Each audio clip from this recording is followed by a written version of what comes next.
Hi guys, OB Dave here. And I am Ash. Together we are OB Dave and I am Ash. Yeah. Ja. Ja. Ja, das ist true. Why'd you sound Dutch? German. Das ist true, yeah. Oh, I told you I work with a Zimbabwean, didn't I? Yeah. And I don't remember all the words, obviously, from the Shona, but there's a few things I do remember. Like, if I remember the words, I could string a sentence together. But I love that she speaks Shona because I'll always, find an opportunity to say something to her. And it's just so much fun. I love it. What? I'm trying to remember any of the words that you taught me. No, you won't. To try and impress you. Do you remember good morning? Chocolate. Chocolate. Yes, he remembers chocolate. There you go. Manguanani. Yeah, Yes. mango nani. Yeah. Do you remember how to say your name? David. Zita. That's how you say my name in Africa. Zita Rangu. Zitarango. Zitarango. Sounds Welsh. Zitarango.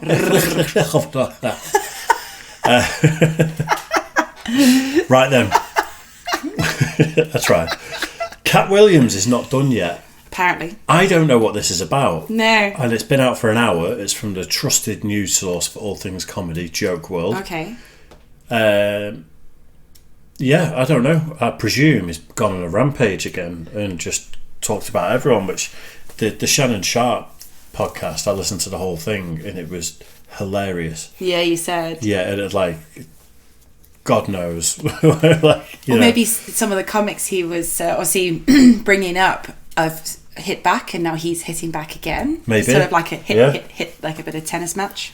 But yeah, usually I've got a bit of an idea of what the video is about or something, but genuinely this just came up in the feed and it's like... Why not? Yeah. See, there's literally the views going up as we're watching. Yeah, it's only been out for an hour. So let's do it. Okay. Katt Williams is not done yet. Excuse me. What's the deal with airplane peanuts?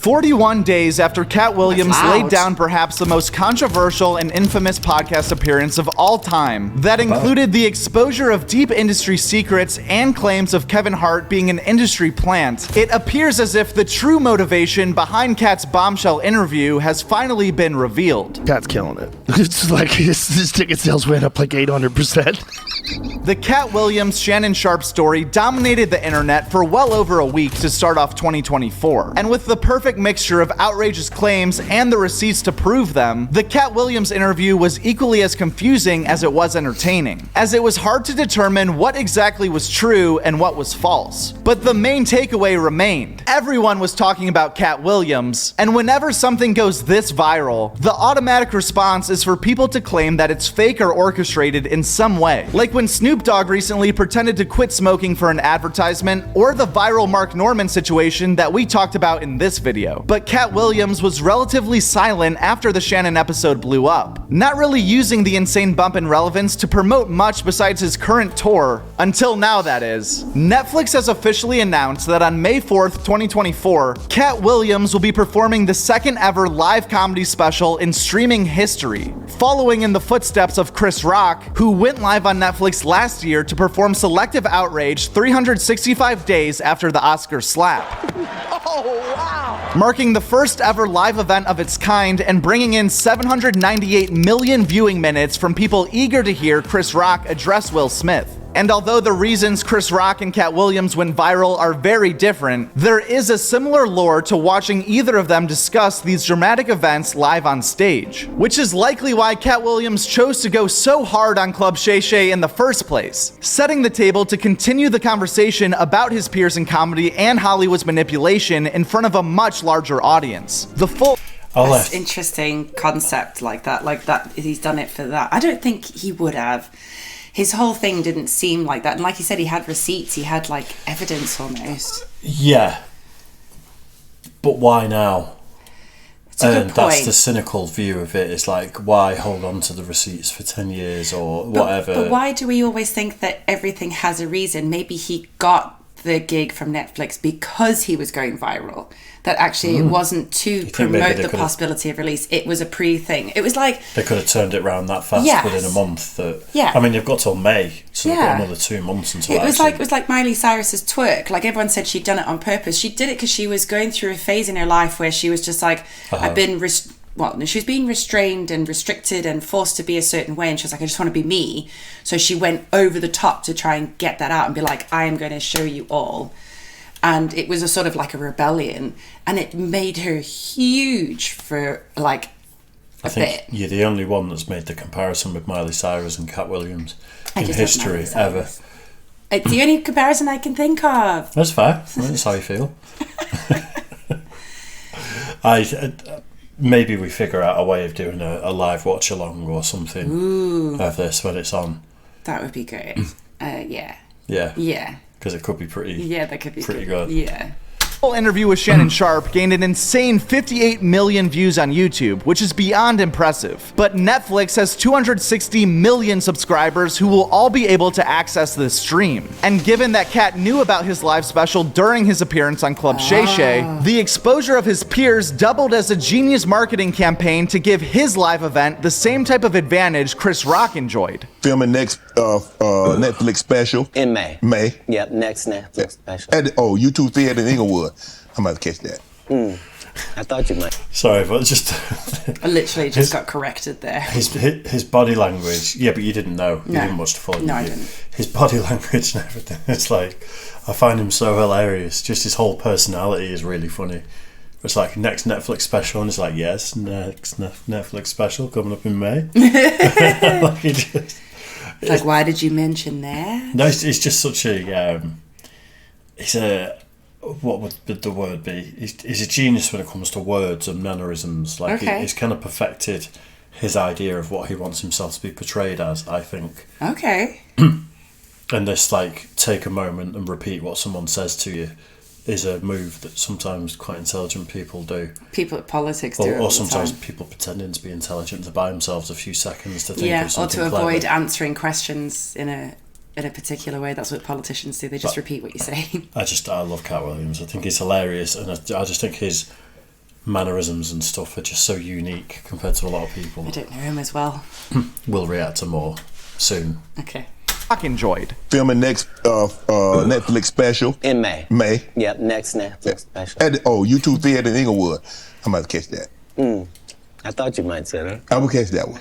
Right, because it's a homecoming for me. The live aspect of this is really what makes this news so significant. The initial interview that blew everyone's mind was pre-recorded and driven by the host, just like most podcasts. But literally anything can happen live, especially within the context of comedy. The Club Shay Shay interview is likely just a taste of what Katt Williams has in store for Netflix. It would almost be strange for Katt to get up there and do an hour of normal stand-up premises without addressing any of the juicier topics he's been speaking on lately. And it seems more likely than ever that this whole thing has been a setup for Katt Williams to go off even harder, especially after reading that, according to Netflix, in his most recent special, Williams will be the arbitrator of truth in a time of misinformation, breaking down his favorite conspiracy theories. But no matter what Netflix is saying right now, I'm disappointed to see that, because when we watched his special, I fell asleep halfway through. The last special on Netflix was too conspiracy heavy a little bit for me. It was for me. I think I fell asleep, didn't I? Which I think is one of the best in the world, and we watched it together. It was me, to be fair, me introducing you to a comic like Katt Williams. I think there was a bit of extra pressure on me where I was watching it a little bit more intently than I would have. Yeah. Which may have affected my enjoyment of it, but I felt like it was too. I found it too conspiracy. Heavy. Like I remember when you put it on. I think I actually said to you, I was like, "Are you sure this is a comic for you? Like, this isn't your kind of thing." Yeah, but his other stand-up specials are such high level. Which the few of the clips you've shown me have been good. He's so funny. Once the performance starts, Katt Williams could technically throw the entire script right out the window. Maybe I'm a conspiracy theory, but I thought Katt Williams said any time they make you into that position, part of that contract is you do understand whenever we want to take you down, we can, right? It's also worth mentioning that so far, nobody has perfected the live special, as Chris Rock famously messed up his biggest punchline last year about Will and Jada during the live version, which adds even more intrigue for the viewer this time around, although Katt Williams might be the perfect comic for this job, given that he's used to recording specials all in one take. Think about how hard it would be to follow Little John in the height of his fame, coming out in the middle of a bit. Katt Williams doesn't give a fuck, dude. Well, he wants him there. That's what I'm saying. It's like, who can do that's such a flex. Like, this isn't gonna affect me at all. I'm in total control of all you motherfuckers. And by the way, you can tell, I think he shot that in one go. There's no multiple shows. Yeah. It's incredible. I mean, he was so on top. Good. All of this is... Most people nowadays film like maybe 2 or 3 comedy specials of the same special with the same clothes on. Oh wow. Just in case they mess up a joke, and they piece together like the best parts.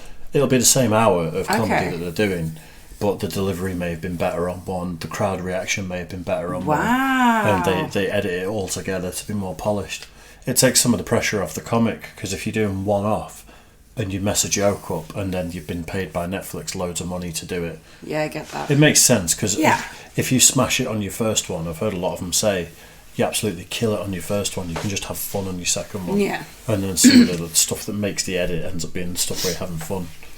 It's the normal way to do it. Okay. I think comics doing specials are one-off. I didn't realise they did that. A big budget one, I think it's pretty rare. If it's like half an hour of crowd work at a club or whatever, which some comics do, I think that's one shot. But like a big production with a crew and everything like that, you've just got to get it right. Oh wow. Yeah. It's not to say that what Katt said on Club Shay Shay was all made up, or even that it's wrong to drum up hype for your own special. It just simply means there may have been a much larger motivation for his historic rant outside of just helping out Shannon Sharpe. Another reason that picking Katt Williams to be the next comic to do a live special is a ballsy choice by Netflix is due to their existing relationships with the comedians called out by Katt, including Kevin Hart, who has multiple movies and specials on the same platform that is now not only giving Katt Williams a free chance to take unlimited shots live on an even larger platform, but they will also be paying him handsomely to do so. Well, now that our relationship with Netflix is at the 8-figure mark. 8?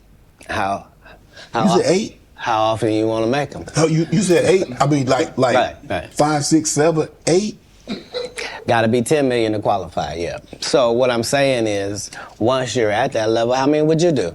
I'd be willing to bet you say, every time you turn around, I'm gonna be doing another one. I think that's what you would say if you was any good. Netflix has actually been very pro-comedy over the last few years, ironically switching places with YouTube when it comes to allowing comedians to tell jokes. But we'll talk more about that after these next 2 segments. Guest spots from last week: The Joe Rogan Experience had on Matt and Shane and Aaron Rodgers. Two Bears, One Cave was Bert and Tom, Tom and Bert. Kill Tony was joined by Bert, Bobby, and Esther Pavitsky. Esther was also on Whiskey Ginger. Andrew Santino was on Being Ian with Jordan. Bertcast talked with Julian Edelman. Louis J. Gomez went on Matt and Shane's Secret Podcast. We Might Be Drunk brought in a dating specialist to join the Are You Garbage Boys. Kevin Ryan was on the Wayback Podcast. And Joey Diaz returned to Are You Garbage. After I smoke my dope, I go on the internet. Crash into the house.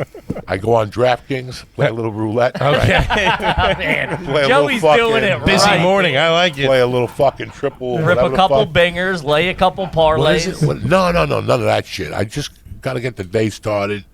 With, Get the juices flowing away. Yeah, Wheel of Fortune. So I get that going. You laying any serious cash down or just a couple bucks? What's that? No, $1 slot. Okay. $1, $25 is good.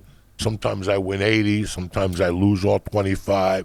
Sometimes I just bet that. It's just something to get you going in the morning. I write my goals. This past weekend with Theo Von talked with... We've not done anything to do with Joey Diaz No. yet, but you have seen him in a movie. I have. I can't remember. Immediately my brain was like, I know, but I can't. Many Saints of Newark. I was going to say, I was thinking Tony Soprano, but then I was like, it's not the Soprano series, is it? It's the actual, Many Saints of Newark. Yeah. Yeah, I thought that, but I was like, I'm going to get this wrong, but I feel like it's linked to Tony Soprano, and I was like, it's not the series. He's a very funny stand-up comic, but there's certain stories and things. In fact, I'm not going to say anything because I did this with Patrice. So at some point I'll introduce you. Let us know in the comment section which bit to introduce Ash to. Okay.